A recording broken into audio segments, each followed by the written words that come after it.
So one of my favourite Tesla quotes of all time is, "I don't care that they stole my ideas, I care that they don't have any of their own." Nikola Tesla himself was an incredible scientist and an incredible thinker. His inventions he would often download as kind of packets of information. Tesla's brain was able to gather the data from the material sector, but he enabled himself to remain open and conscious enough to that information, to remain non-biased from the results, and therefore push his own ideas and the boundaries of his own awareness.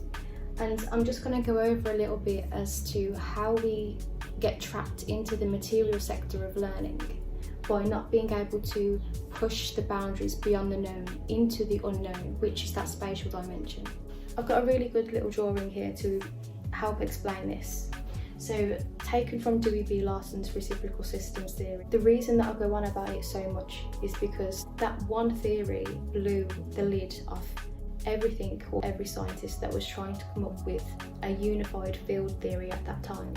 At that time, I was beginning to believe concepts like space-time, but having space-time as being a kind of fourth dimensional entity. Dewey B. Larson actually posed the idea of space and time being reciprocals of each other, and therefore there being 6 dimensions. Personally, I believe more so that the 3 dimensions that are within this material sector are reciprocal to the 3 dimensions that are within the metaphysical or the cosmic sector. But those 6 dimensions, whilst in the material sector, often collapse into the illusion of 3. The seeming linearity spirals around itself and connects through that spatial and time dimension. Instead of focusing on the idea or the concept of linearity from that seeming beginning, middle and end finite experience, it connects the entire system together, and instead of having point to point, space and time, it connects back to itself like a circle or like a torus field. And it's the interlink connection between the 2 points that allow the oscillation for the expansion and contraction to happen within the vibratory state of your physical form. Your energy actually channels through your physical form from outside of it, because your physical form is inside of your energetic bodies. And a good visual for this, I don't know if you can see, but I have the interim of the torus field, that channel, that open channel, and the outer rim of the kind of field's expansion before it comes back into the contraction point. So imagine that this centre bit is where the internal experience of the indwelling materialised form of source experiences itself. And it's the evolution of this vibratory state within this field that is bringing that expansion and contraction, that's raising our density. To understand this a little bit better, it's best to think of the 3 or the material sector as being pure light. Light is the manifestation of source or pure energy, and the purest form of energy being light is what goes into everything alongside the gravitational pull that gives it its density. Light has an intelligence of its own.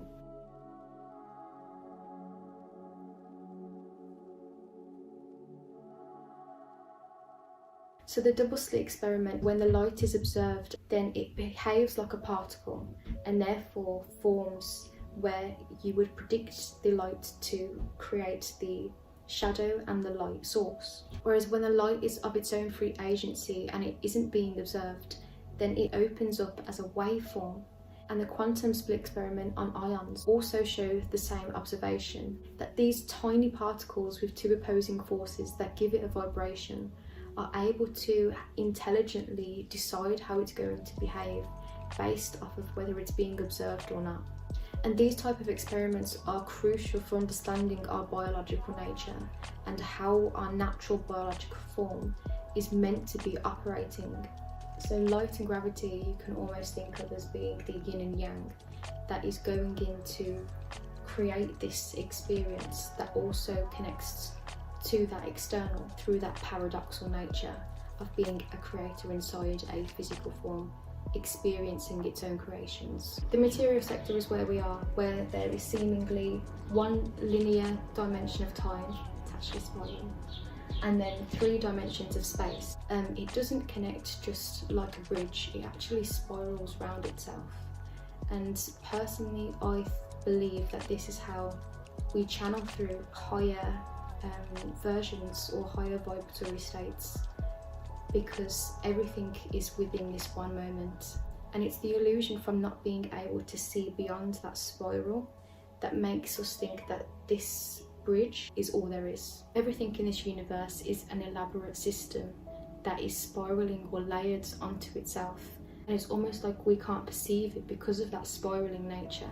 If we think of the interim as being that inner channel, that spatial dimension, a higher version of your inner spatial dimension can connect to a lower version. So if I'm on a lower spiraling rotation than my higher self that's crossing over and I'm not aware, then I'm not going to be open to receive that channel of information. If I'm not also aware of my own vibratory state, I could potentially be channeling information from other beings that are trying to pass off their authenticity or intentions as my authenticity, intentions or ideas. And it has a lot to do with that electrical signalling. So we are not only light beings, but we are also electric beings.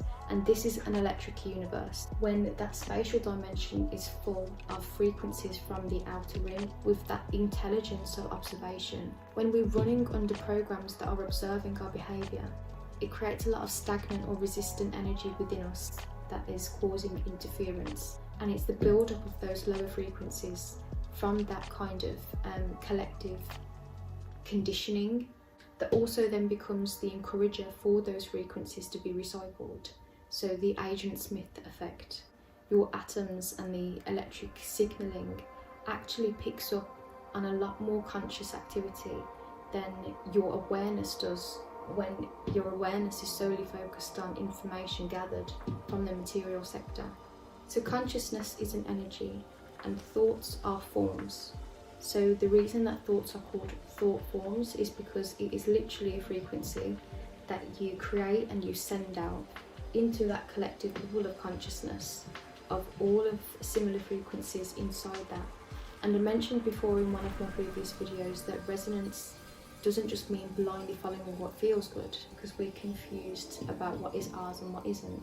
And to explain this, let's look at why the shadow is even called the shadow. Everything is light. Then imagine light is what's pushing a shadow towards you. But as that shadow comes closer, you realise it's a mirror.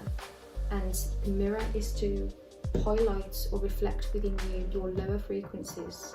And it's up to the perception of your energy, your frequency, and the vibration or the overall vibratory state that creates that perception of awareness as to how you're going to then have that data translate into you. And when the shadow comes in, it gets a little tricky to navigate, because you really have to be able to understand yourself or to be able to discern what is resonant and what is resistance. And it's okay to go with the flow when there is no shadow, but when you're going with the flow is what's flowing through you. So when you're still harbouring a shadow, then that is what you're allowing to operate your free will for you. Even some conscious thoughts are still unoriginal thoughts or recycled from the already frequencies of the brain. An original thought has to penetrate through the system of consciousness that operates that electrical signalling, and that can be dependent on many factors. So brain activity can actually be stimulated by changing the brain wave. There are many different frequency waves available, each different wave representing a different state of brain activity. The lowest on this board being delta and the highest being gamma. Thinking of that space and time being reciprocal of each other makes everything a lot more rounded. So when we have a thought, it can either be an original thought or a recycled thought. And the recycled thoughts are thoughts that are being sent up to the mind from the brain to highlight those lower frequencies to be released. Or it could be a simple reminder to raise the frequency, to adjust your vibratory state. So when you have original thoughts, the thought penetrates through this membrane and it enters in from that cosmic reciprocal and it channels through. So to deprogram from that conditioning, you have to love yourself enough to address the fear element. Because when you begin to do shadow work, it's the heart chambers that open, that allow that shadow to be released. Almost like it opens up that tesseract that can change the density of your overall vibration. It's almost like that vibratory state, that new vibratory state on the higher frequencies, yin and yang energy, and that expansion and contraction changes the density and the experience within that vibratory field based off what you're now magnetizing to you in the frequency bandwidth that you're in. And that experience then is like the oscillation, and you expand and contract through that. So within the material sector, it's really like a training ground to address the lower vibrationary states of those lower chakras. The Kundalini is the physical suppressed energy from the repeating programming that is sending those signals to your lower chakras, and that is what's altering the perception, because we're in such a state of constant fear from the illusions from the material sector, all targeting these lower chakras and coiling up that Kundalini energy so that it can't rise and meet this metaphysical version of you that can change that perception and awaken. Then you're pushing those boundaries, and it's almost like you're penetrating a membrane of remembrance beyond the veil of forgetting that is provided for us within the material sector, so that we can expand and contract in a neutral point rather than knowing where we're going.